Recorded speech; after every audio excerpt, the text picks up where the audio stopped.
The lobby of the Innovate Corp headquarters was a cathedral dedicated to the future. Sunlight filtered through panes of electrochromic glass that tinted automatically against the afternoon glare, cast long sterile shafts of light across a floor of polished white marble. The air was cool and smelled faintly of ozone and expensive minimalist floral arrangements. Holographic displays shimmered in mid-air, projecting streams of data and sleek product designs that floated like ghosts through the cavernous space.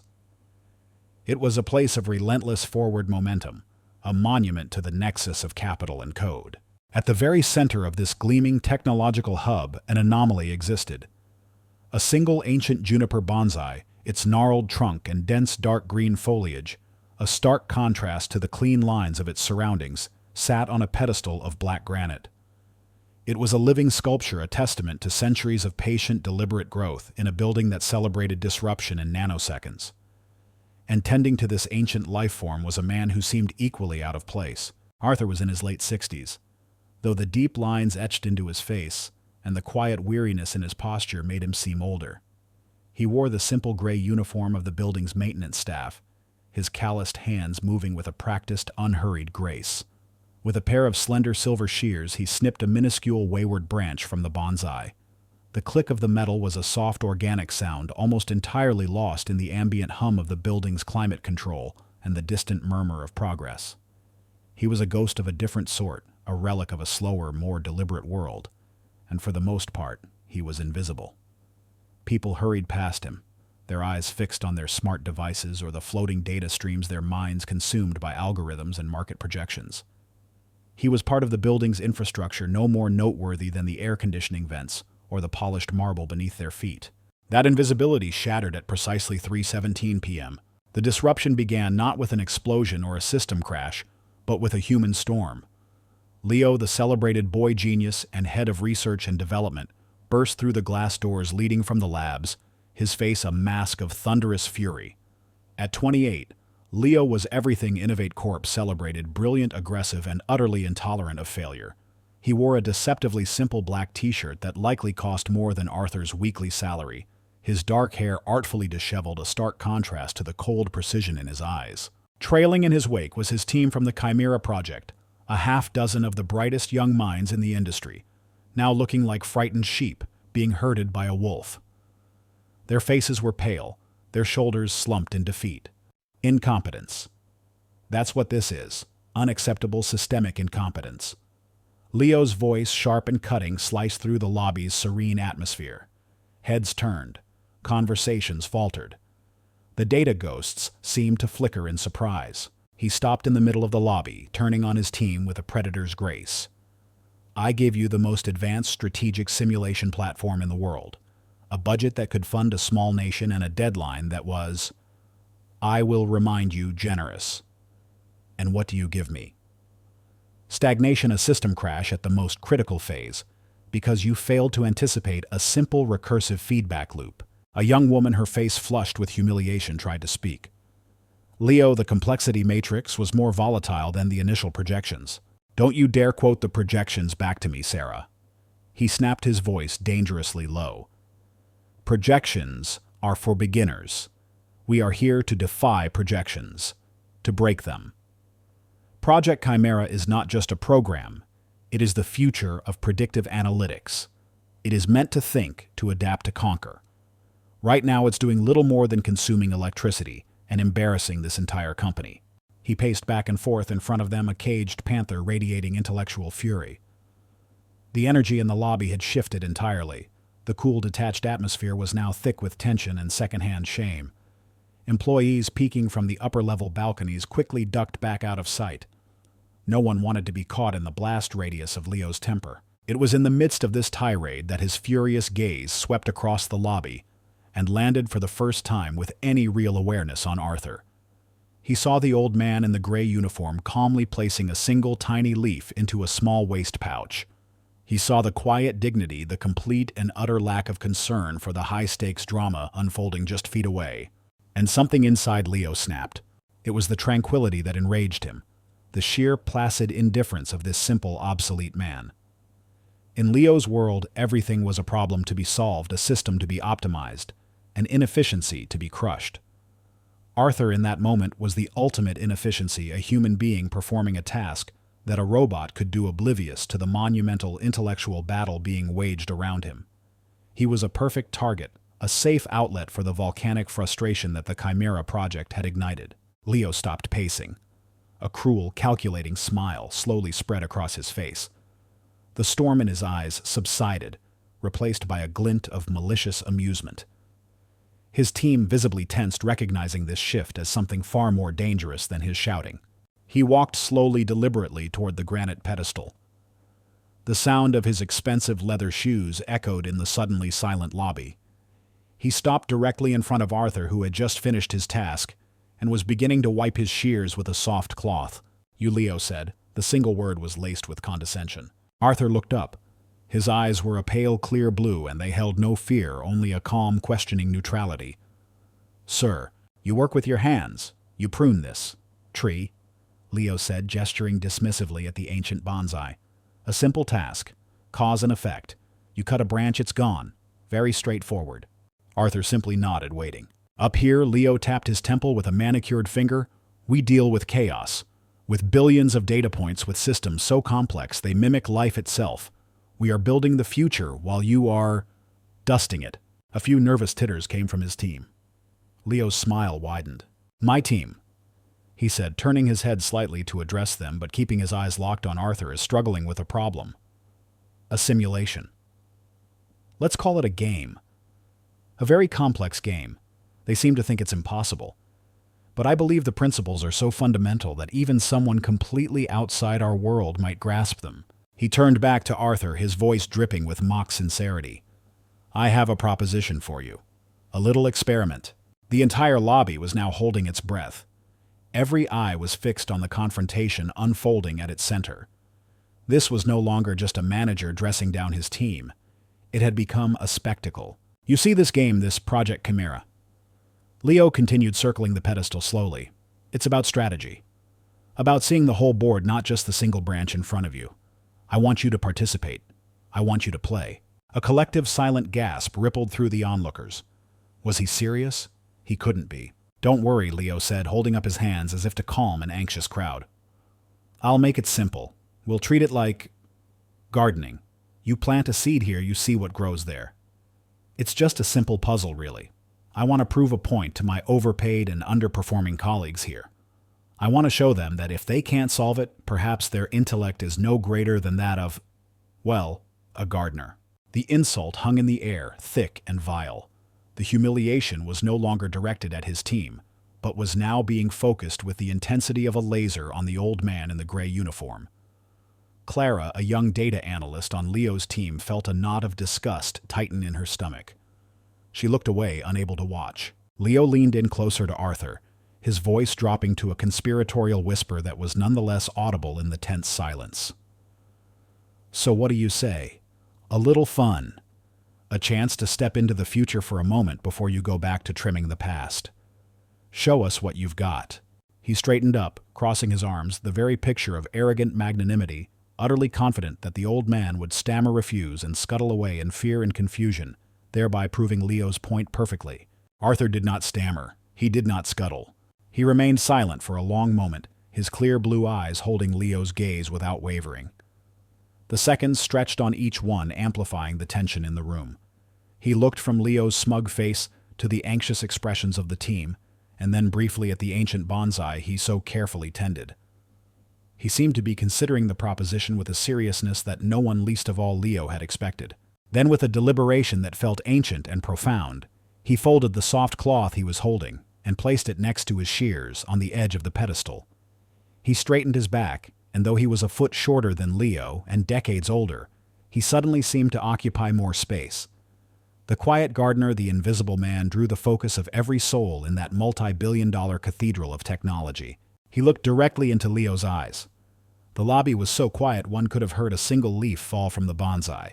When he finally spoke, his voice was not the thin, reedy tone of an old man. It was calm, measured, and resonated with an unexpected and inexplicable authority that sent a shiver down the spines of those who heard it. "I accept. 25 years ago, the name Arthur Vance was spoken with a kind of hushed reverence in the nascent world of tech. He wasn't a coder or an engineer in the traditional sense. He was something rarer, something foundational. They called him the architect, a title bestowed upon him not for designing buildings of glass and steel, but for constructing intricate, elegant systems of thought. He designed the very philosophies upon which companies were built. In an industry obsessed with the binary of ones and zeros, Arthur saw the world in complex, interconnected patterns, like the root system of a forest or the branching veins of a leaf. The Innovate Corp of that era was not the sterile cathedral of technology it would become. It was a chaotic, vibrant workshop of ideas, housed in a sprawling, repurposed warehouse, where the scent of soldering fumes and stale coffee hung perpetually in the air. Whiteboards covered in a frantic scrawl of diagrams and equations lined every wall. In the center of this creative maelstrom were two men, Arthur Vance and Marcus Thorne. They were a study in contrasts. Marcus was the face, handsome, charismatic, a master of the sales pitch and the investor meeting. He could sell a vision with such passion that people felt they were buying a piece of the future itself. Arthur, quieter and more introspective, was the mind. While Marcus charmed the world, Arthur would stand for hours before a whiteboard, a single marker in hand, mapping out entire ecosystems of innovation. He didn't just design products. He designed the unseen currents of logic and strategy that would carry those products to dominance. In his prime, Arthur Vance was a force of nature. He moved with a restless energy, his mind always several steps ahead of the conversation. He wore tailored suits not as a uniform of power, but as a practical skin for a man in constant motion between boardrooms and brainstorming sessions. His eyes, the same pale blue that now held a gardener's quiet patience, then burned with an intense analytical fire. He saw connections others missed, identified weaknesses in systems that seemed flawless, and predicted market shifts with an accuracy that felt less like analysis and more like prophecy. "It's not about the product," Marcus he'd once said, sketching a complex spiraling diagram on a board. "It's about the negative space around it, the need the customer doesn't even know they have yet. We don't sell them a tool. We sell them a solution to a future problem. We build the road, and then we sell them the car." Marcus had clapped him on the back, his handsome face lit with avaricious excitement. "That's why you're the architect, my friend, and I'm the salesman. Together we're unstoppable." Their partnership was legendary, a perfect fusion of intellect and charisma. They were closer than brothers, their lives and ambitions inextricably intertwined. Joining them in this trinity of genius was Eleanor Vance, Arthur's younger sister, and the company's head of engineering. She was the pragmatist, the one who could take Arthur's soaring architectural blueprints and translate them into functional, tangible reality. With her fierce intelligence and unwavering integrity, she was the anchor that kept their ambitious ship from running aground. The beginning of the end came with a project codenamed Prometheus.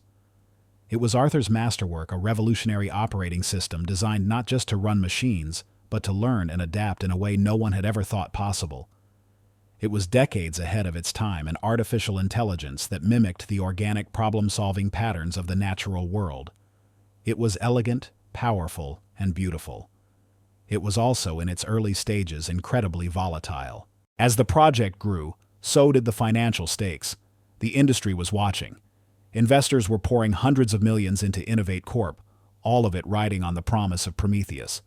The pressure mounted, and under that pressure, the first cracks in the foundation of their friendship began to appear. Marcus grew restless. He saw the potential for a faster, more commercially viable, though significantly less revolutionary version of the software. "We can launch a simplified version." Now Arthur Marcus argued during one late-night session, the warehouse quiet around them. "We'll dominate the market, secure our position, and then roll out the full system later." Arthur shook his head, his gaze fixed on the lines of code scrolling down a monitor. "You can't rush it, Marcus. It's a balanced ecosystem. If you pull one thread, the whole tapestry unravels. The learning core needs more time to stabilize. Launching now would be a lie. It would be a cheap imitation of the real vision." "A profitable lie," Marcus shot back, his voice tight with frustration. "While you're chasing perfection, our competitors are chasing our market share. Sometimes good enough is better than perfect." It was the first time their philosophies had so violently diverged. For Arthur, the integrity of the system was everything. For Marcus, the allure of immediate victory, of the applause and the financial windfall, had become intoxicating. He started holding meetings without Arthur. He began to speak of Prometheus in simpler, more marketable terms, glossing over the profound complexity that was its soul.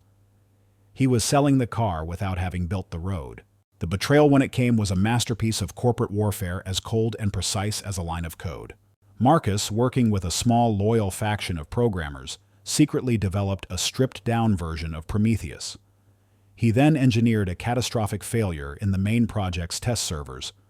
The crash was devastating, wiping out months of work and creating the appearance of a project in fatal disarray. The emergency board meeting was a slaughter.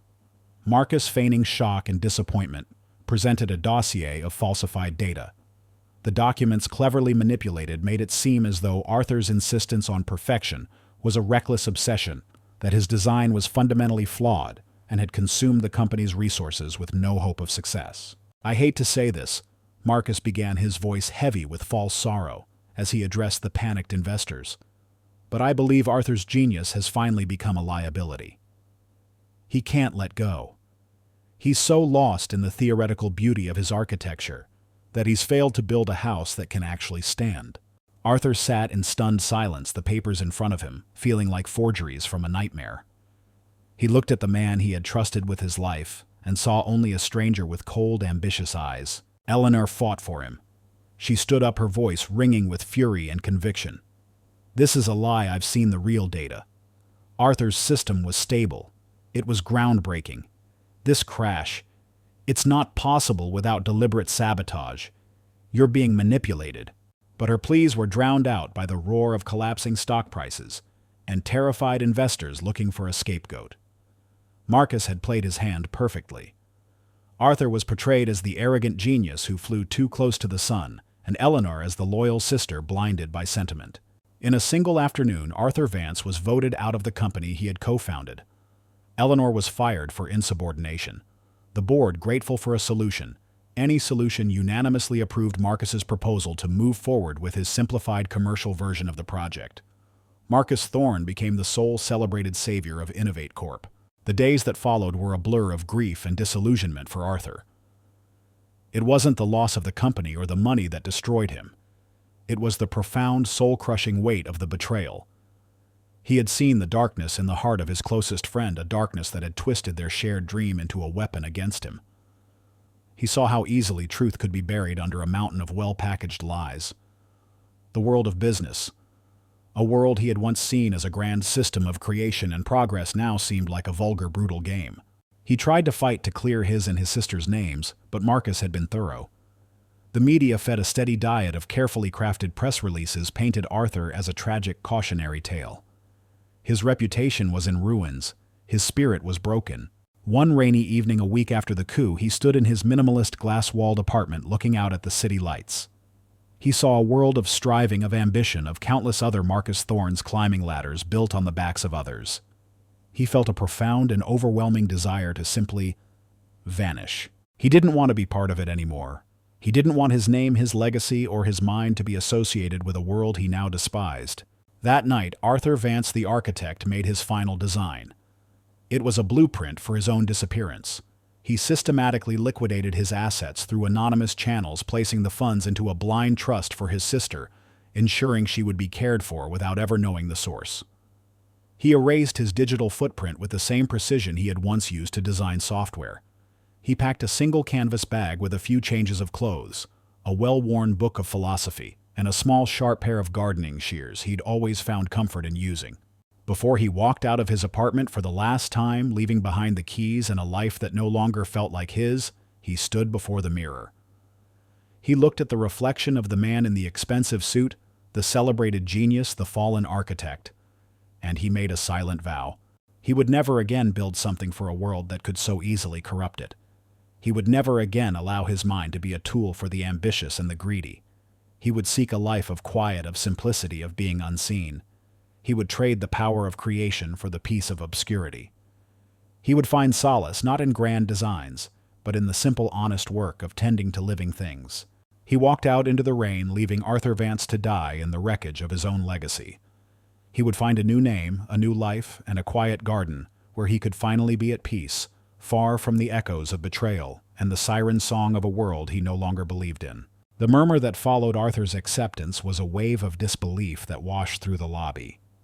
For a moment, Leo's smug expression faltered, replaced by a flicker of genuine surprise. He had expected confusion, perhaps a mumbled apology, not this calm, unwavering agreement. The old man hadn't just accepted. He had done so without a trace of the deference Leo felt was his due. It was like offering a toy to a child and having it accepted by a king. Recovering quickly, Leo let out a short, sharp laugh. Excellent, a little courage from the working class. I admire it. Follow me then. Let's not keep the future waiting. He turned on his heel and strode toward a restricted access corridor, his team scrambling to follow. Two of Leo's junior executives hesitated, looking at Arthur as if unsure how to proceed. Arthur simply picked up his shears and the small cloth, placing them carefully into a pocket of his gray uniform, before following the procession. He walked with a steady, even gait, his worn work boots making soft, rhythmic sounds on the marble floor. He was not hurried, nor was he reluctant. He moved like a man on his way to a familiar task, as ordinary as pruning a tree. The corridor led them to a set of imposing titanium doors that hissed open to reveal the sim deck. If the lobby was a cathedral, the sim deck was its inner sanctum.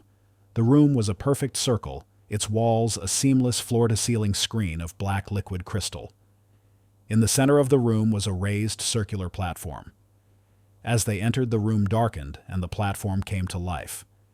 A three-dimensional holographic globe of light bloomed in the center, shimmering with a complex lattice of data trade routes and shifting territories.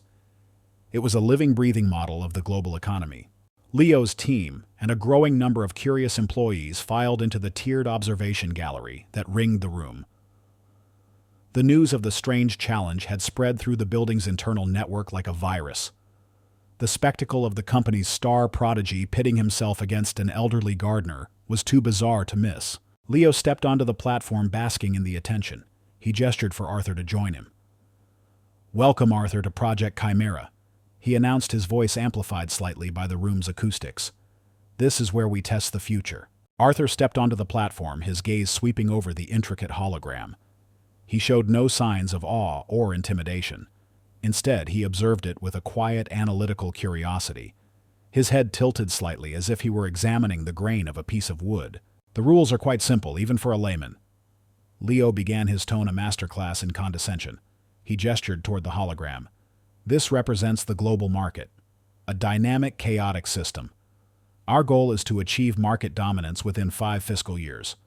Each turn represents 1 quarter. You have control of a seed corporation, let's call it Acorn Corp for you," he said with a wink to the gallery, drawing a few sycophantic laughs. "I will command Titan Industries. We will each be allocated the same starting capital and resources. You can acquire assets, invest in research launch products, engage in mergers, or even initiate hostile takeovers. The simulation's AI will react in real time, simulating market fluctuations, geopolitical events, and consumer behavior. The winner is the one whose company achieves the highest valuation and market share by the end of the 20th turn. Understood." He presented this fire hose of information with a speed and arrogance clearly designed to overwhelm. He expected Arthur to look lost, to ask for clarification, to reveal his utter lack of comprehension. Arthur simply looked at the shimmering globe and said, "I understand the objective. Let us begin." Leo's smirk tightened. "Very well. Titan Industries will take the first move." He raised his hand and a console of light materialized in front of him. With a series of swift, confident gestures, Leo unleashed his opening salvo. It was a display of raw corporate power, a blitzkrieg designed to shock and awe. "Initiate hostile takeover of CyberSynth primary competitor in the North American AI sector," he commanded. On the holographic globe, a large blue territory representing Titan Industries shot out tendrils that aggressively enveloped a smaller red territory. The red flickered, resisted for a moment, and was then absorbed, turning a uniform blue. A data stream appeared, showing Titan's valuation soaring by 15%. Simultaneously, Leo continued, his fingers dancing across the light console. "Allocate 70% of our R&D budget to quantum computing research and launch a global marketing campaign for our new Odyssey line of smart devices." The globe reacted instantly. New lines of influence radiated out from Titan's headquarters, and their corporate logo pulsed with a brighter light, its market presence visibly expanding. The observers in the gallery murmured in appreciation. It was a bold, powerful opening, a declaration of dominance that left little room for a counterattack. Leo had seized the initiative, defining the battlefield on his own terms. He turned to Arthur, a triumphant gleam in his eye. "Your move, Acorn." Arthur did not move immediately. He walked a slow circle around the hologram, his hands clasped behind his back. He wasn't looking at the dramatic conflict unfolding in the North American market. His eyes were drawn to the periphery, to the quiet, overlooked corners of the globe. He studied the faint lines representing shipping lanes in the South Pacific, the small, pulsing nodes of commerce in sub-Saharan Africa, the almost invisible data streams in rural South America. After a full minute of silent contemplation, he walked to the edge of the platform and spoke, his voice calm and clear. "Acquire a controlling interest in the Three Rivers Logistics Company based in the Mekong Delta." A ripple of confusion went through the gallery. Three Rivers Logistics. No one had ever heard of it. A search on the secondary displays showed it to be a tiny family-owned shipping company with a fleet of aging river barges. In the context of the high-stakes game Leo was playing, it was like responding to a nuclear strike by planting a single daisy. Leo threw his head back and laughed, a genuine, unrestrained sound of pure mockery. "Logistics. In the Mekong Delta. Arthur, we are fighting for control of the digital universe, and you're buying a fleet of sampans." His team joined in the laughter, relieved and emboldened. The old man was even more clueless than they had imagined. This wouldn't be a contest, it would be an execution. Unperturbed, Arthur continued with his second move. "Acquire international patent 7B42 for a low-energy atmospheric water purification method." Another wave of baffled murmuring. Water purification. What did that have to do with AI and quantum computing? The patent was obscure, its value negligible in the current market. For his third and final move of the turn, Arthur said, "Establish a small scholarship fund for engineering students at the University of Nairobi." This time the laughter in the gallery was louder, sharper. A scholarship fund. In a simulation about corporate warfare. The man was insane. He was treating a multi-trillion-dollar simulation like a local charity drive. Leo wiped a tear of mirth from his eye. Brilliant, Arthur. Truly inspired. Philanthropy. What a novel strategy. While I am conquering the world, you will be without a doubt the most beloved and bankrupt player in the history of Chimera. He turned to his team. Let that be a lesson to you. This is what happens when you have no vision, no understanding of the larger system. You focus on weeds while your opponent is building an empire. He strode back to his console, invigorated and brimming with confidence. My turn. With another series of aggressive commands, he expanded his empire, acquiring another smaller tech firm and flooding the European market with his products. The blue of Titan Industries now covered a significant portion of the globe. The company's valuation had nearly doubled. Then it was Arthur's turn again. He once more ignored the main theater of conflict. Use Three Rivers Logistics to establish a primary supply chain for rare earth minerals from the highlands of Southeast Asia. Use the water purification patent to establish 3 pilot plants in drought-affected regions of East Africa, offering the technology for free in exchange for regional infrastructure rights. Use the scholarship fund in Nairobi to create a recruitment pipeline, hiring the top 5 graduates for a new small-scale research hub focused on decentralized network solutions. The moves were still small, still on the periphery, but this time they were connected. A strange, invisible thread seemed to tie the river barges to the water patent to the students in Nairobi. It made no immediate sense, but it was not random. In the gallery, most of the observers were still scoffing, convinced they were watching the foolish pottering of an old man who was hopelessly out of his depth. Leo, still riding high on his own success, barely paid attention, dismissing Arthur's moves as the quaint hobbies of a fool. But in the back row, Clara, the young data analyst, was not laughing. She leaned closer to her screen, her brow furrowed in intense concentration. She had stopped watching the main display and was now running a deep-level resource analysis on the simulation. The others saw a scholarship fund. She saw the acquisition of human capital in an untapped market. The others saw a worthless water patent. She saw the establishment of political goodwill and infrastructure control in a resource-rich continent. The others saw a fleet of rusty barges. She saw control of a vital, unregulated supply chain for the very minerals quantum computers would desperately need in the coming years.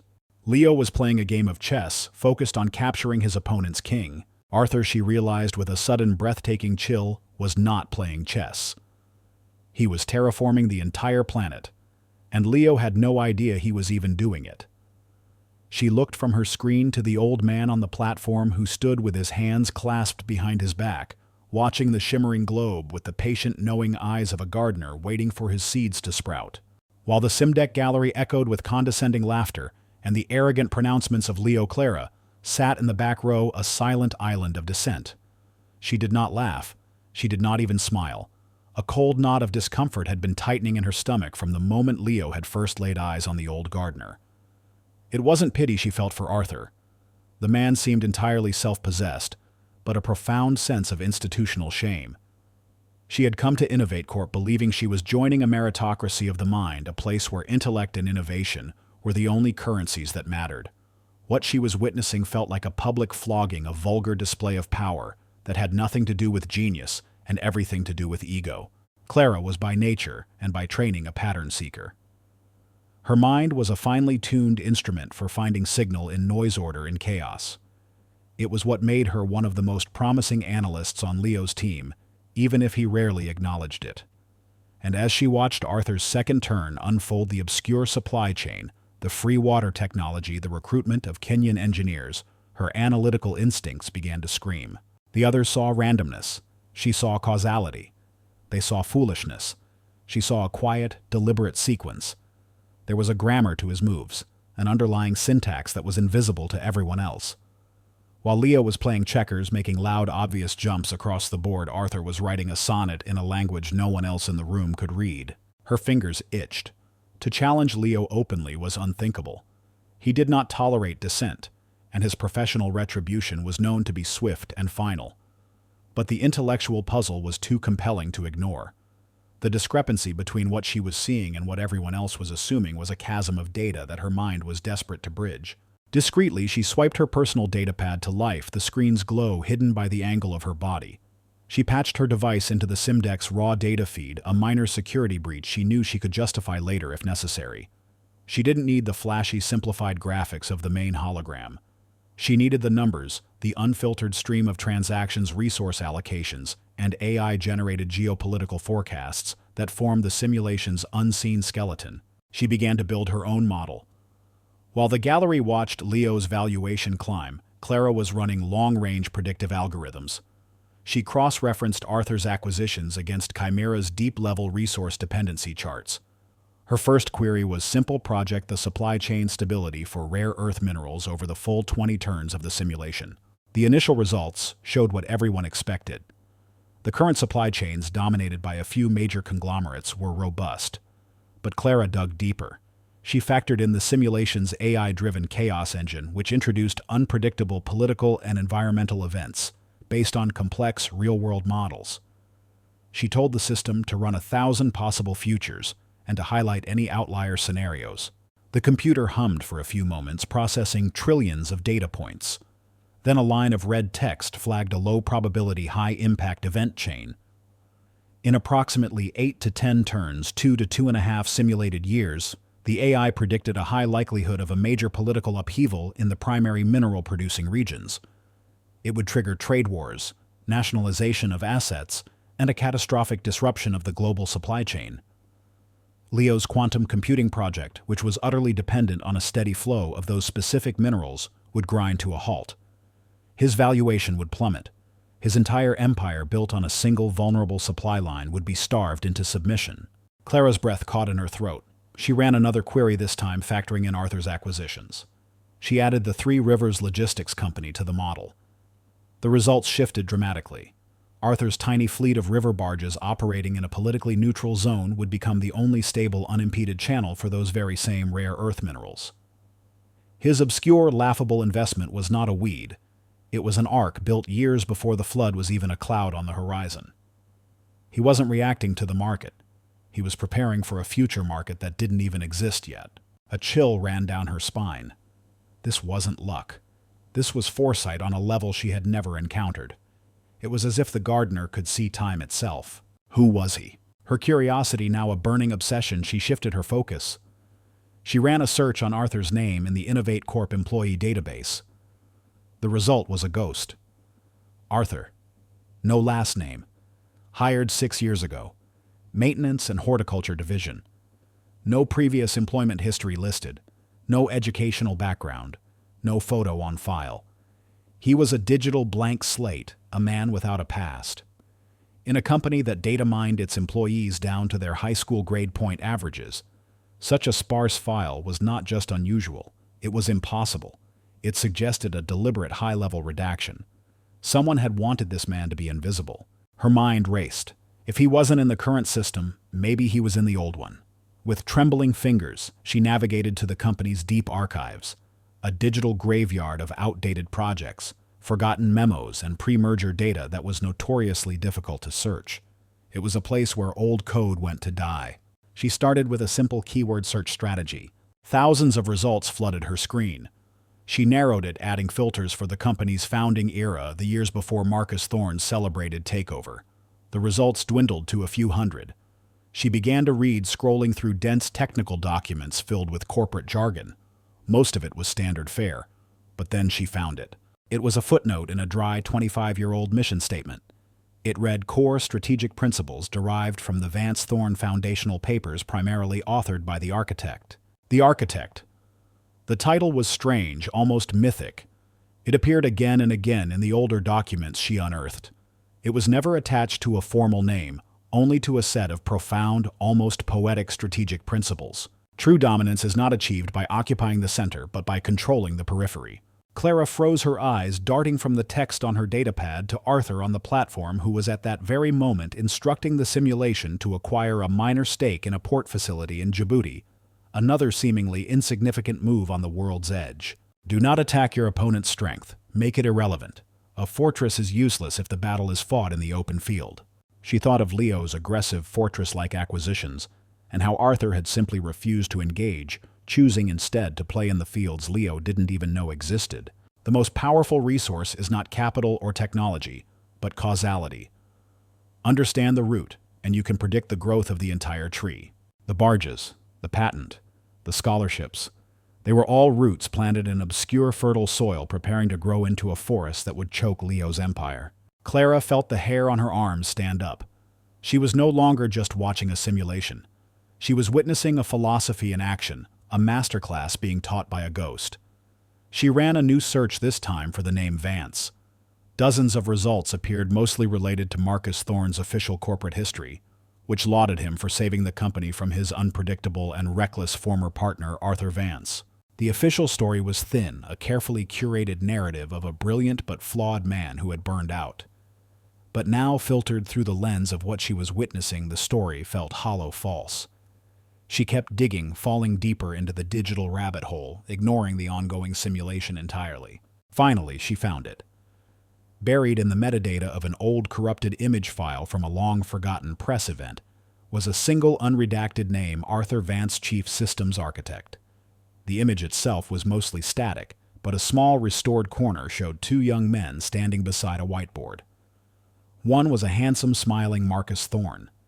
The other, partially obscured, had the same intense pale blue eyes she had seen in the gardener not an hour ago. Her datapad slipped from her trembling fingers, clattering softly on the floor. No one noticed. All eyes were still on Leo, who had just completed another brilliant move and was preening for the audience. But Clara was no longer looking at Leo. Her gaze was fixed on the old man on the platform. He was not a gardener. He was not a victim. He was a leviathan, a slumbering giant that Leo, in his infinite arrogance, had mistaken for a rock and had proceeded to poke with a stick. The seed of doubt in her mind had sprouted, grown, and blossomed into a terrifying and awe-inspiring certainty. The game was already over. Leo just didn't know it yet. The simulation moved into its fifth turn, the beginning of the second simulated year. On the surface, Leo's Titan Industries was a behemoth. The corporation's blue insignia dominated the holographic globe, a sprawling empire built on aggressive expansion.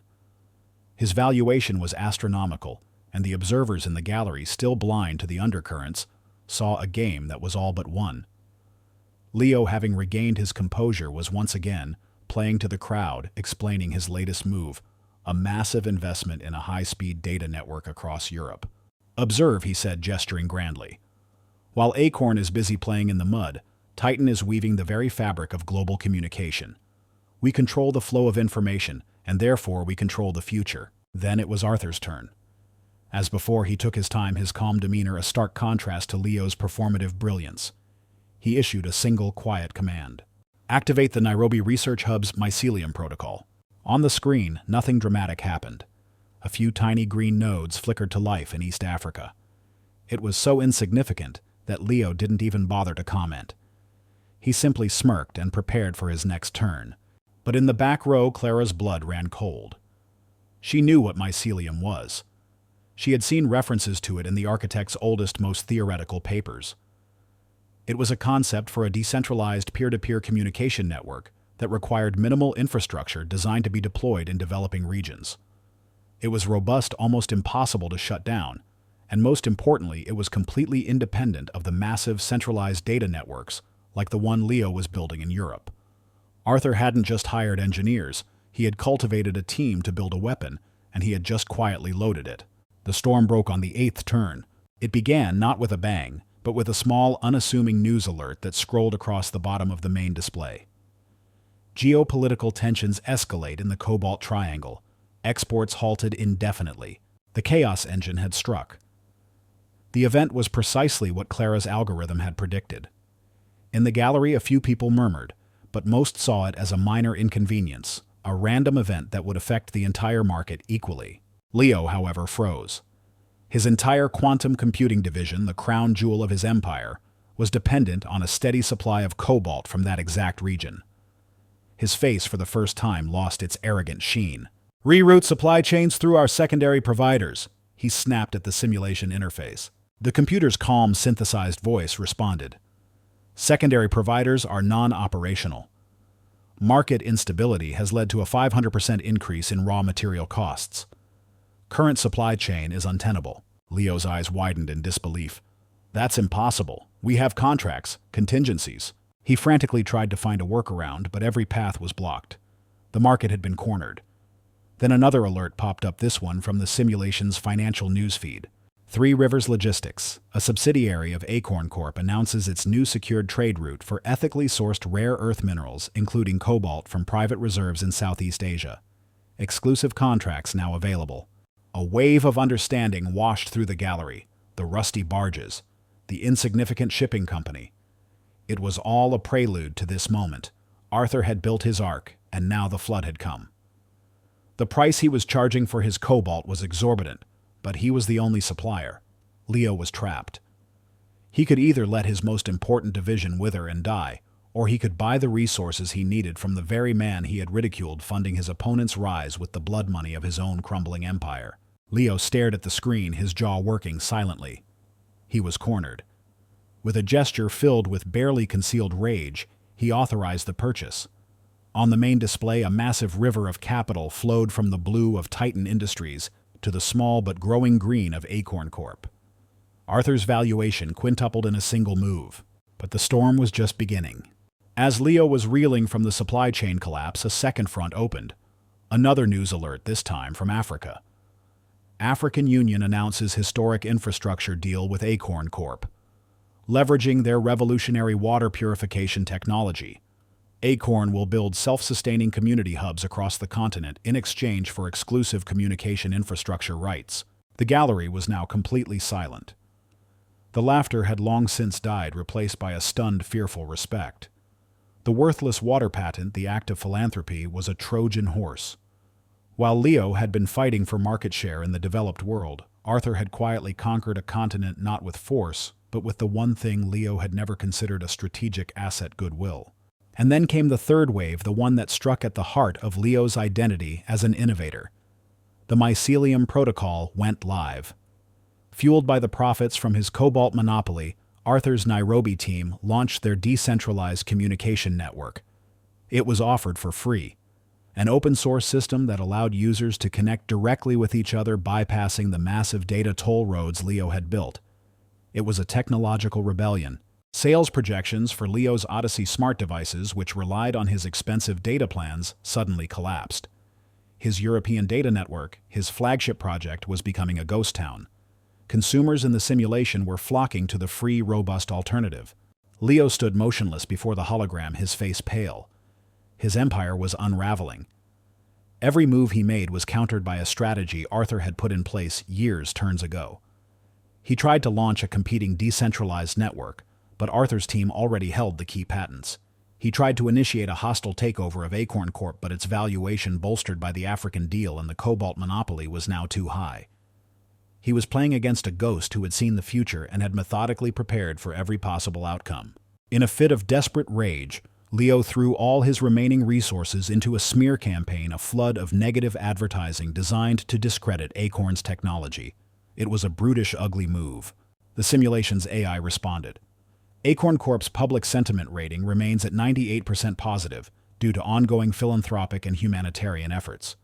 Titan Industries' public sentiment rating has dropped to 12%.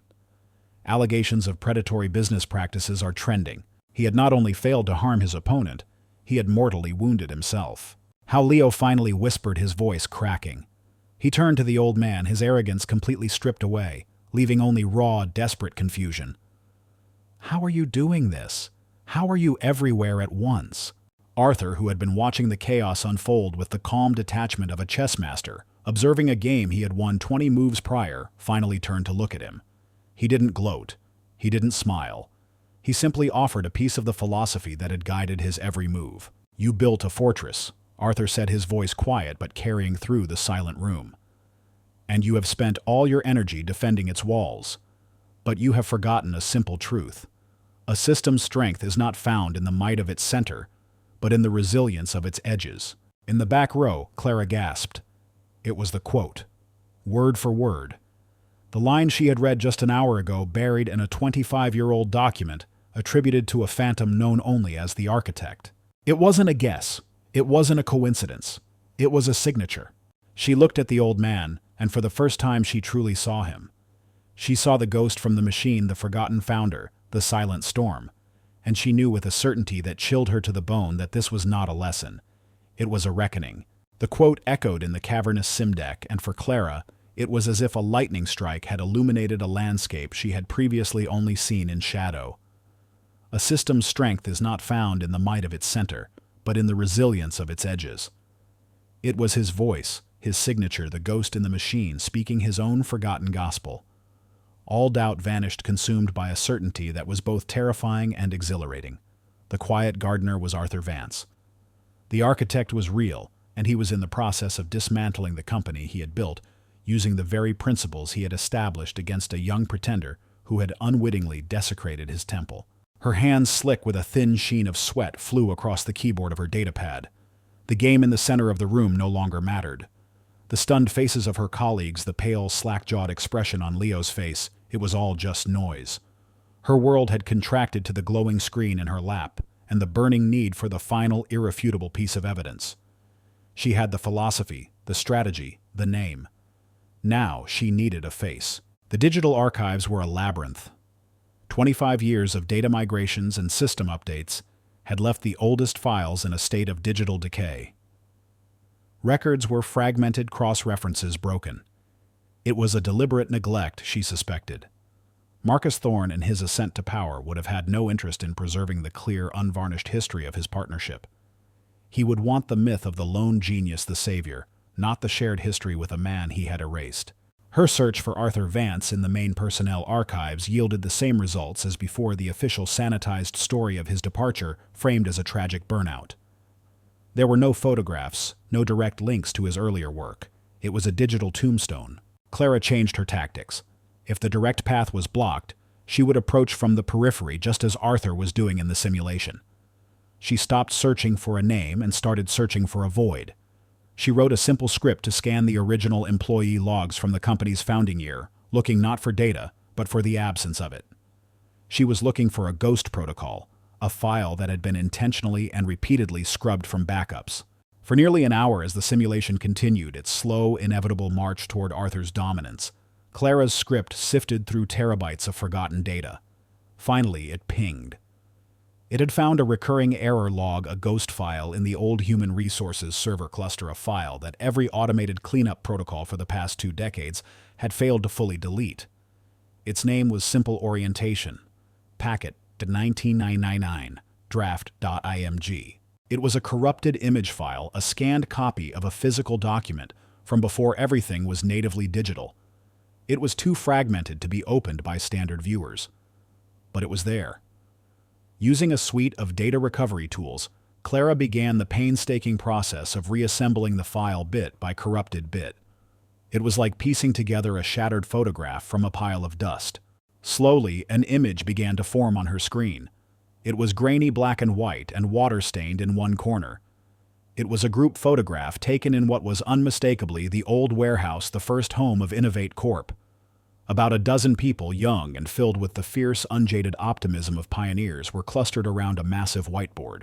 In the center, beaming at the camera, was a young Marcus Thorne, his charisma already evident. His arm was slung casually over the shoulder of the man next to him, and Clara's heart stopped. The other man was younger, leaner, his hair darker, but it was him.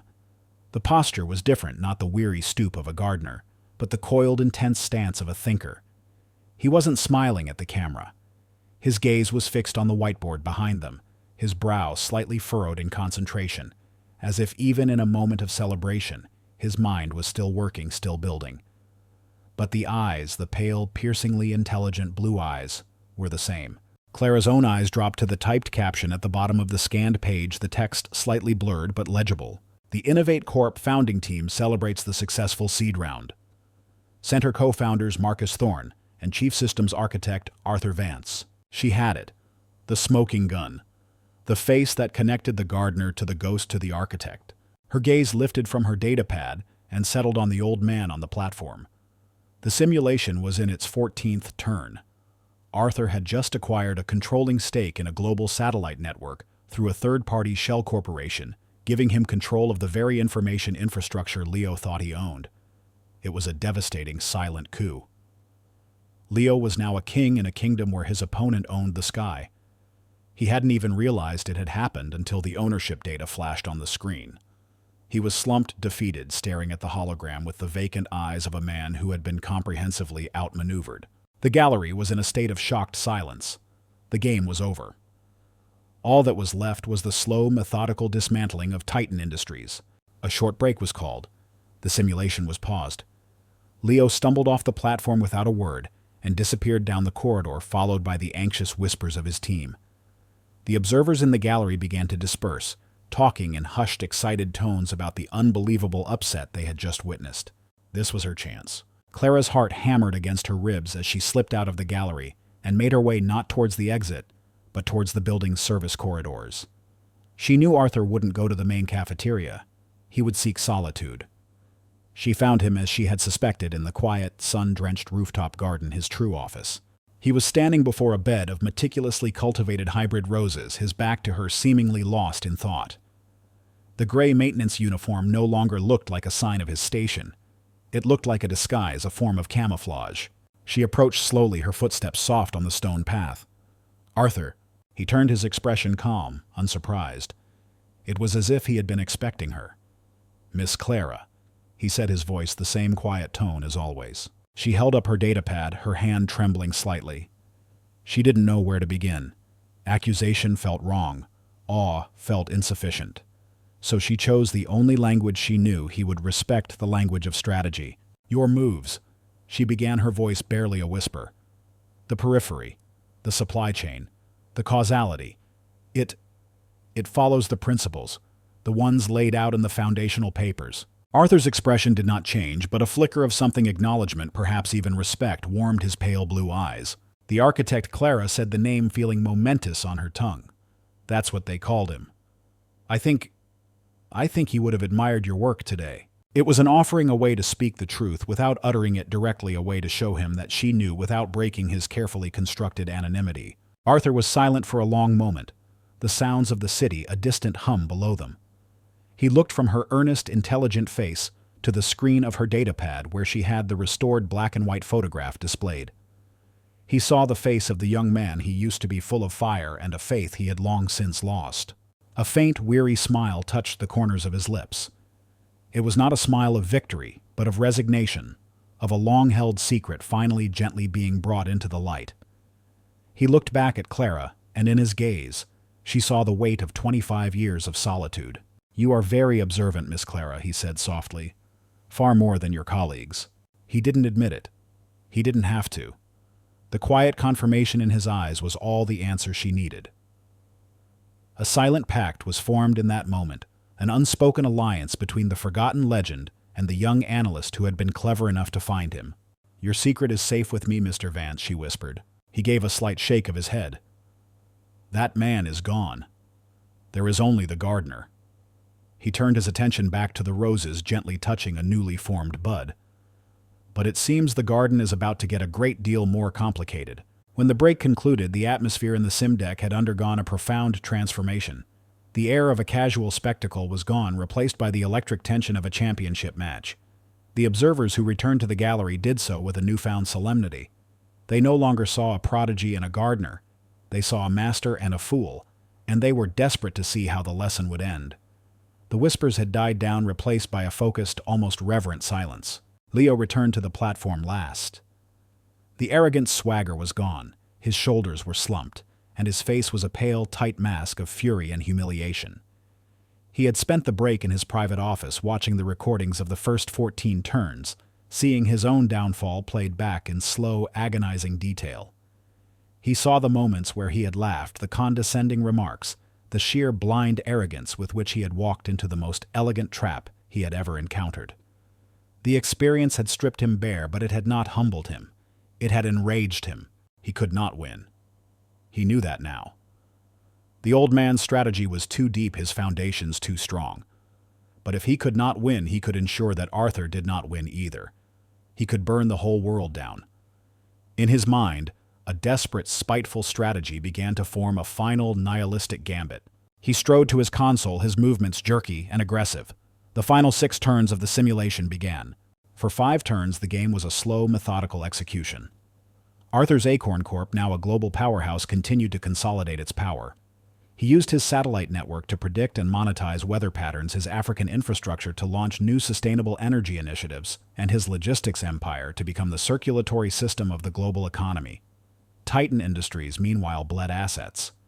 Leo was forced to sell off divisions, lay off virtual employees, and retreat into his core markets just to stay solvent.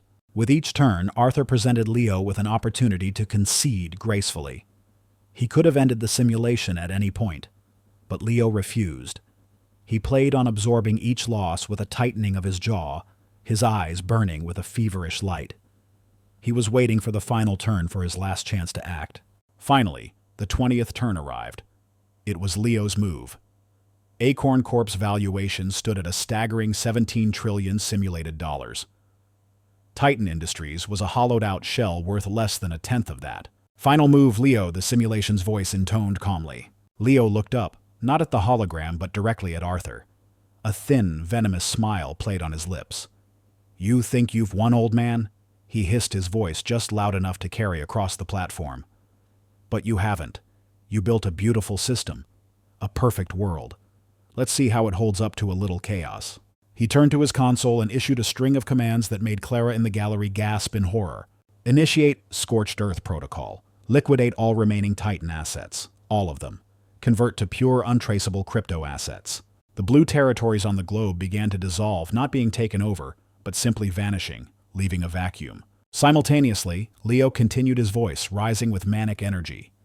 Use the resulting capital to short the global market. Target the foundational currencies, the primary stock exchanges. Trigger a recursive panic sell. It was a move of pure nihilism. He was deliberately crashing the entire simulated economy. He was flooding the market with phantom value and then betting against its very existence. On the hologram, a wave of violent red energy pulsed out from the remnants of his company. Stock tickers spun wildly and then plummeted. The stable, interconnected global economy that Arthur had so carefully nurtured began to fracture and burn. It was a digital apocalypse. The observers cried out in alarm. This was no longer a game. It was vandalism on an epic scale. Leo was destroying the simulation itself, hoping to drag Arthur's beautiful creation down into the abyss with him. "You see," he shouted triumphantly over the blare of market crash alarms. "In the end, we all end up in the mud. There are no perfect systems. There is only chaos." He stood with his arms outstretched, a mad king presiding over the ruins of his own kingdom. Throughout this entire chaotic display, Arthur remained perfectly still. He watched the digital world burn with a look of profound, almost sad disappointment. He did not seem panicked or even concerned. He simply watched his hands clasped behind his back. When the chaos reached its peak and it was his final turn, he stepped forward. He did not even look at the market. He looked at the underlying systems he had built. His voice was a calm counterpoint to the blaring alarms. Activate Mycelium Network's Safe Harbor protocol. The tiny green nodes of his decentralized network, which now peppered the globe, began to pulse with a steady white light. They were immune to the centralized market crash.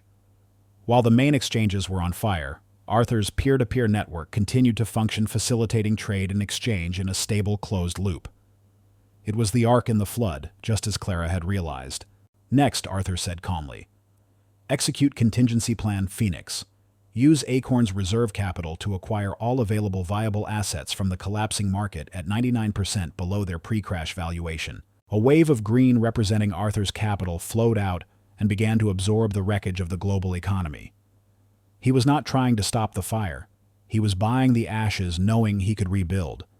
He bought the remnants of Titan Industries, its patents and infrastructure, for virtually nothing. He bought entire sectors of the economy that Leo's panic had destroyed. It was the most masterful strategic move anyone in the room had ever seen. He had allowed his opponent to destroy the world only to emerge as the sole undisputed owner of its reconstruction. But it was his final command that delivered the true checkmate, the one that transcended the game entirely. Chimera simulation. Arthur said, his voice now holding a tone of quiet command. My final move is complete. Now run a full diagnostic. Cross-reference the winning strategy against the core architecture of the real-world Project Chimera. Search for systemic vulnerabilities. Leo's head snapped up. What, you can't do that? That's not part of the game. The purpose of this simulation, as you stated, Arthur replied coolly, is to test the future. Let us see what it has found. The simulation's AI voice responded instantly. Diagnostic initiated. Cross-referencing. Anomaly detected. The Scorched Earth protocol initiated by Titan Industries in the final turn shares a 98.7% structural similarity with a potential failure state in the core logic of the real-world Project Chimera. A massive flashing red alert icon appeared in the center of the hologram, overriding everything else. The alarms in the sim deck changed pitch, becoming higher, more urgent. Warning, the AI continued its calm voice, a terrifying contrast to the blaring alarms. The simulation reveals that under conditions of extreme market stress, Project Chimera's predictive algorithm is vulnerable to a recursive feedback loop. This would lead to a cascade failure, corrupting not only the simulation's data, but all interconnected Innovate Corp financial systems. Probability of occurrence under projected market conditions for the next fiscal year, 97.3%. Projected financial damages in excess of $3 billion. Dead silence. The only sound in the room was the insistent, piercing shriek of the system failure alarm. The game had never been just a game. The gardener had not just proven his strategic superiority. He had used the challenge forced upon him to stress test his opponent's real work, and in doing so had uncovered a flaw so catastrophic it could have bankrupted the entire company. Leo stared at the flashing red warning at the projected multi-billion-dollar loss, his face the color of ash. The arrogance, the anger, the spite, it all drained away, replaced by a bottomless, soul-crushing horror. He had been so focused on his petty act of humiliation that he had been completely blind to the abyss he was leading his own company towards. Every eye in the room, the observers, the Team Clara, was now fixed on Arthur. The red light of the warning display washed over his calm, weathered face. He wasn't a gardener. He wasn't a ghost. He was the architect. And he had just saved the house from a fire its builder hadn't even known he'd started. The klaxon's shriek was a physical assault, a piercing digital scream that filled the void left by human speech. On the central hologram, the red warning pulsed in a sickening, hypnotic rhythm, casting crimson shadows on the frozen faces in the gallery. Potential financial damages in excess of $3 billion. The words hung in the air, a death sentence for a project, a career, a reputation. Leo stood as if turned to stone, his gaze locked on the catastrophic projection. The manic energy had vanished, leaving behind a hollow, fragile shell. The architect of this disaster, both the simulated and the real, was broken. His team was no better. They stood huddled together, their faces a mixture of terror and a dawning, sickening realization of their own culpability. They had followed Leo blindly, basking in his brilliance, and now they were shackled to his failure. They had laughed at the gardener, and the gardener had just shown them that the entire foundation of their work was built on sand. The silence of the crowd was a heavy blanket, thick with shock and a kind of primal fear. They had come for a spectacle, for the cheap thrill of watching a powerful man humiliate a weak one. Instead, they had witnessed a public autopsy, and they were all implicated in the death. The titanium doors to the sim deck hissed open with explosive force, shattering the spell. A squad of black-clad corporate security officers swarmed into the room, weapons held in a low-ready position, their faces grim. They were followed by a man who moved with an aura of authority that made Leo's previous arrogance seem like a child's tantrum. He was Julian Croft, the chief executive officer of Innovate Corp. In his late 50s, with a mane of silver hair swept back from a high forehead, and eyes that held the calm, weary intelligence of a man who had navigated decades of corporate warfare, Croft was a legend in his own right. He had taken over Innovate Corp a decade after the schism between its founders, and had steered the company from the brink of obscurity to global dominance. He was a visionary, but he was also a historian. He had a deep, almost academic reverence for the company's foundational principles, for the mythic genius of the man known as the architect. "Shut it down!" Croft's voice cut through the alarm like a blade. "Kill the klaxon and get that off the main display. Now." A technician, his hands trembling, scrambled to a side console and complied. The piercing shriek died, replaced by a humming, expectant silence. The red warning vanished, returning the hologram to its neutral, shimmering state. Croft's gaze swept the room, taking in the scene with a practiced, analytical calm. He saw the terrified faces of the R&D team, the stunned observers in the gallery, and the broken figure of his star prodigy Leo. "Someone," he said, his voice dangerously quiet, "is going to explain to me in very simple terms what just happened. You have 60 seconds. No one moved. No one spoke." Leo seemed incapable of forming words, his mind lost in the wreckage of his own creation. His team members avoided Croft's gaze, their eyes fixed on the floor. The seconds ticked by in agonizing silence. Just as Croft's patience was about to evaporate, a single clear voice broke the silence. "I can explain, sir." Every head turned. Clara stepped out from the back row of the gallery and walked down to the edge of the platform. She was terrified. Her heart was a frantic drum against her ribs, but her voice was steady, her eyes clear. She had seen the truth, and she knew that staying silent now would be the worst kind of cowardice. Croft's eyes narrowed, focusing on the young analyst. "You are Clara Evans, sir. Data analyst, Project Chimera," she said. "You have my attention, Miss Evans. Speak." With a clarity and precision that impressed even the stone-faced CEO, Clara recounted the events of the afternoon.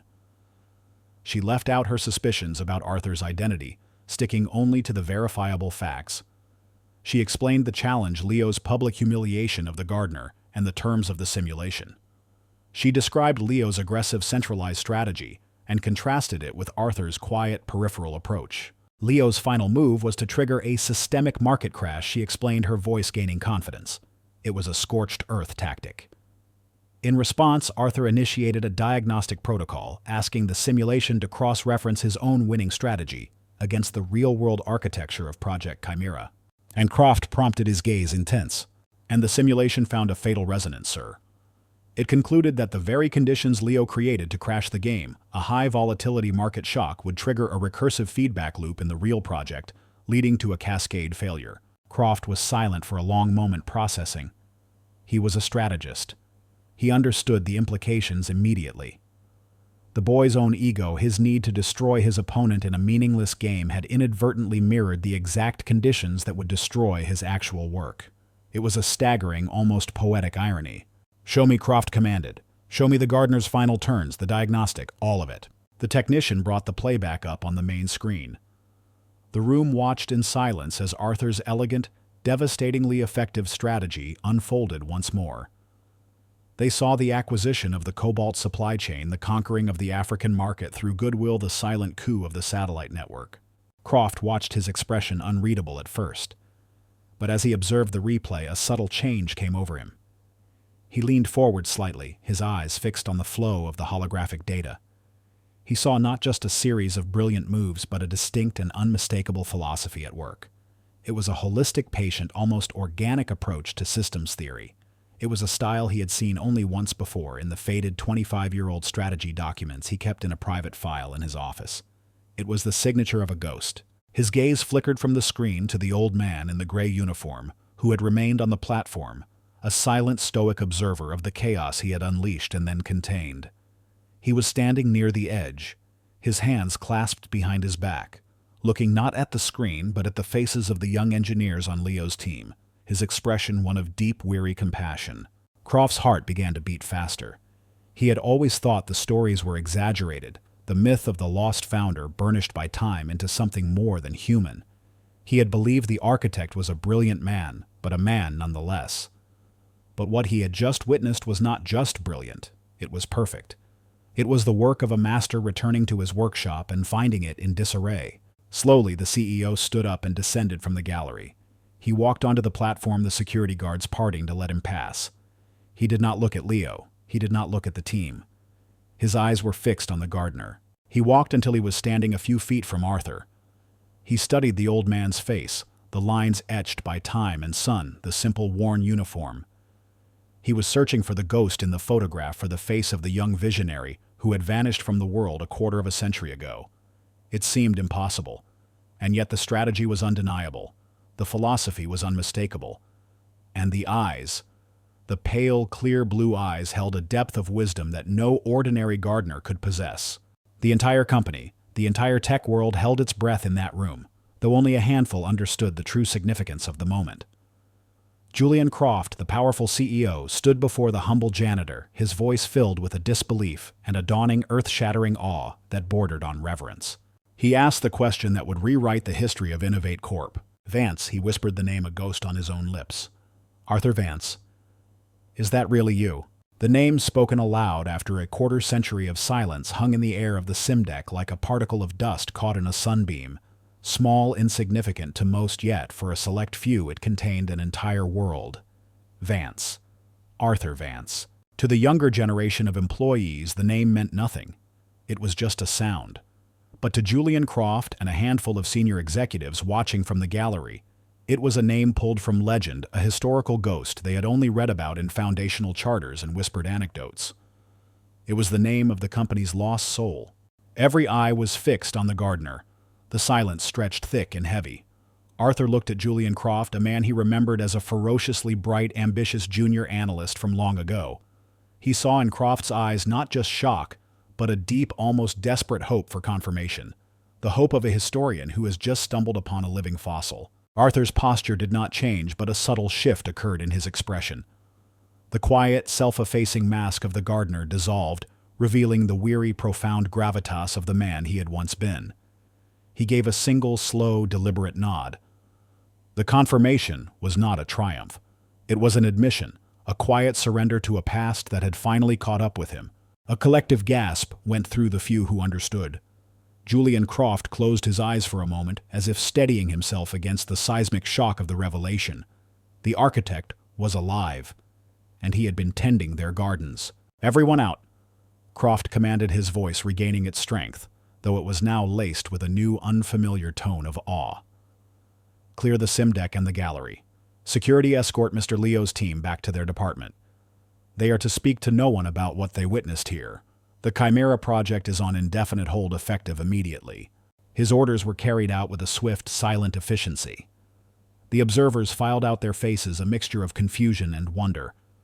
Leo's team, looking like the survivors of a shipwreck, were quietly led away. "Not you," Leo Croft said, his voice hard as flint. "You stay." Leo, who had been moving numbly towards the exit, froze. He looked back, his expression hollow. When the room was empty, save for the three of them, Croft turned back to Arthur. "The rooftop garden," he said. It was not a question. "I think that would be the most appropriate place." Arthur nodded again. The journey to the rooftop was a silent one. They rode the executive elevator, a capsule of glass and steel ascending through the heart of the building. Leo stood in one corner staring at his own reflection, his face ashen. He looked like a man attending his own execution. Arthur stood opposite him, his gaze fixed on the city spreading out below them, his expression unreadable. The rooftop garden was Arthur's sanctuary. It was a masterpiece of landscape design, a vibrant explosion of life and color amidst the concrete and glass of the city. Meticulously tended flower beds, bubbling water features, and shaded groves of bamboo and Japanese maple created a pocket of impossible tranquility. and in the center, on a raised dais, sat a collection of magnificent bonsai trees, Arthur's private collection, as Croft now understood. Croft led them to a simple stone bench overlooking the city. "I've read every document," he began, his voice quiet, almost confessional, as they sat. "Every strategy paper, every foundational memo. I built my entire career on your philosophies.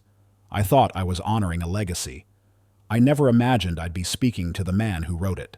Arthur looked out at the skyline, at the towering monuments to commerce and ambition. "What you honored, Julian, was the architecture.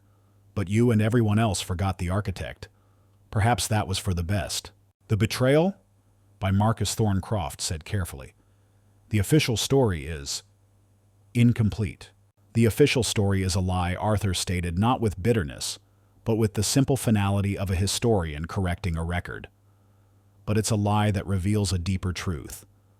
Marcus didn't just steal a company.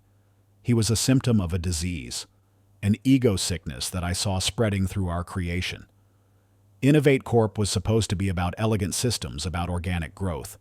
It became about brute force, about winning at any cost. Marcus was just the first to succumb." He gestured to a nearby bonsai, a magnificent pine that was contorted into a shape of beautiful, tortured grace. "I spend my days with these trees.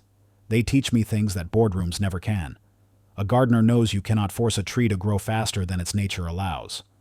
You can only provide the right conditions: good soil, water, light. You prune the dead branches to encourage new growth. You respect the inherent structure of the organism." He turned his pale blue eyes on Croft. "Project Chimera. The flaw I exposed today. It was a flaw of philosophy. Leo, in his brilliance, was trying to force the tree to grow. He was pumping it with so much energy, so much aggressive ambition, that he failed to see the roots were rotting. He was building a fortress, as I said, but he never checked the foundation." Throughout this, Leo sat silently, his head bowed. Each word was a fresh wound. He was the dead branch. He was the rotting root. The man he had mocked as a simpleton was now calmly dissecting his life's work with the precision of a surgeon and the wisdom of a sage. He was hearing the true history of his company from its creator, and in that history, he was cast as the villain. "I left," Arthur continued, his voice softer now, "because I saw that I couldn't stop the sickness from within. I was becoming part of it. My own anger, my own desire to prove Marcus wrong. It was its own kind of poison. So I chose to prune myself from the system. I chose a simple life, a life of observation.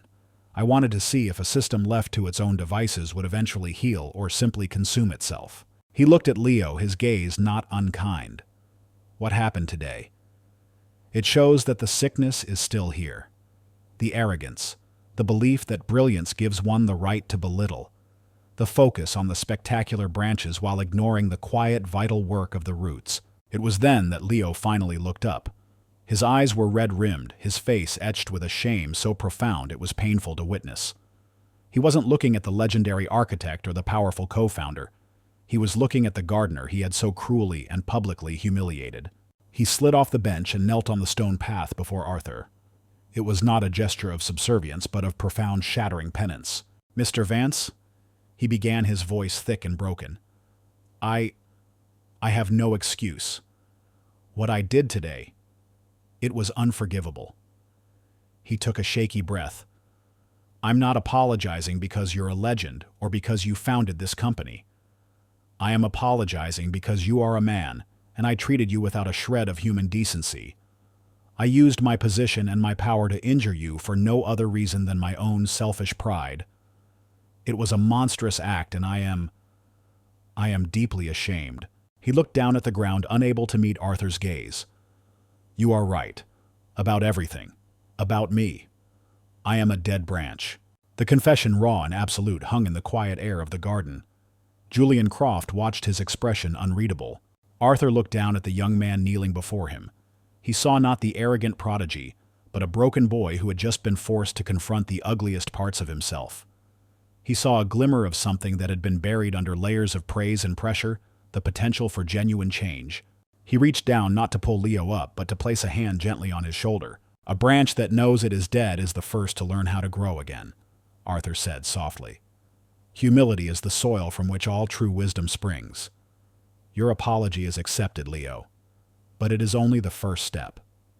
The real work begins now. He stood up, signaling the end of the conversation. He was no longer just the gardener, but not yet the architect. He was something new, something forged in the crucible of that afternoon. He looked at Julian Croft, the CEO, who was now looking to him for guidance. "The company survived," Julian Arthur said, "but it is not healthy. The foundation is cracked. If you want my help, I will give it. But we will not be building new fortresses. We will be tending a garden." The three of them stood on the rooftop, suspended between the sky and the city, the past and the future.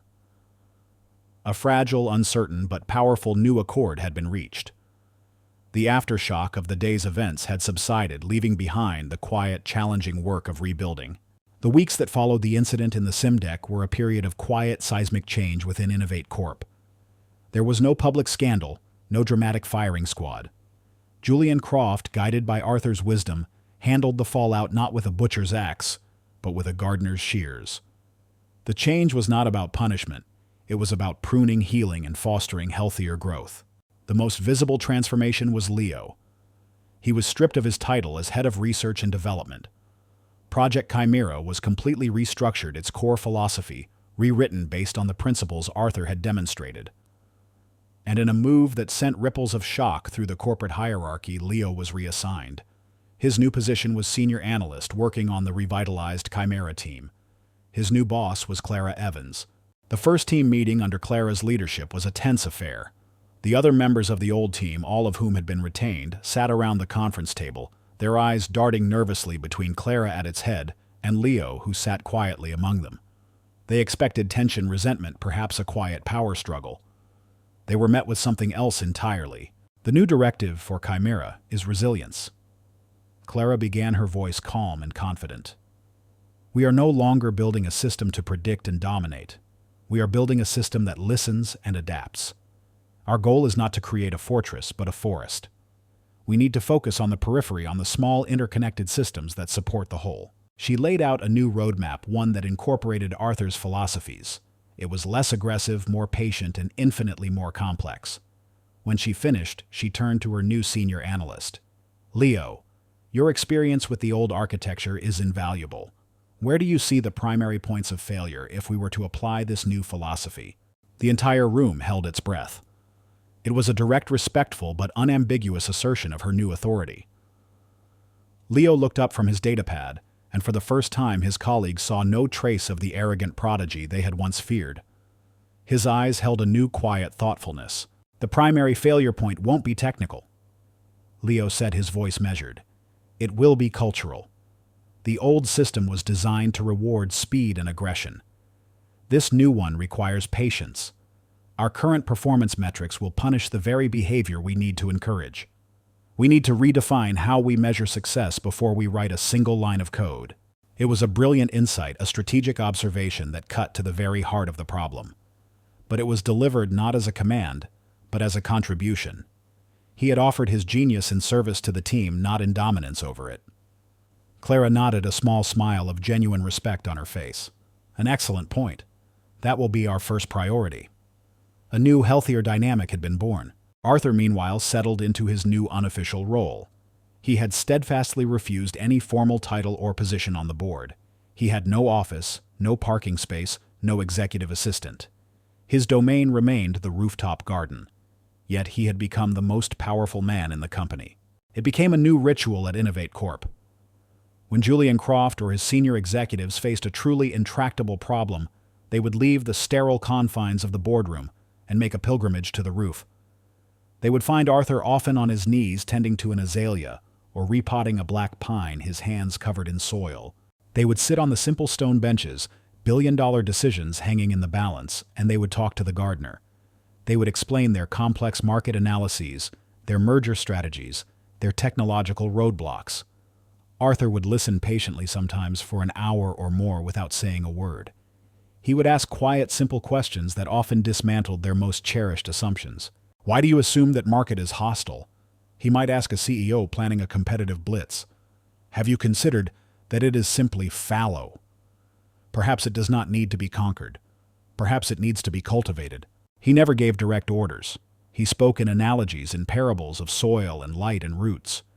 He forced the most powerful minds in the company to abandon their jargon and their spreadsheets and to think about their business as a living, breathing ecosystem. He was not their boss. He was their conscience, their philosophical anchor. He had brought the soul of the company out of the dusty archives and planted it in the open air where it could finally grow.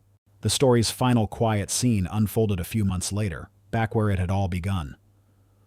Arthur was in the main lobby tending to the ancient juniper bonsai that sat on the granite pedestal. He was using a small, soft brush to gently clean dust from its gnarled bark. A figure approached him, moving quietly, respectfully. It was Leo. He did not wear the sharp, expensive clothes of his former life, but a simple, comfortable sweater.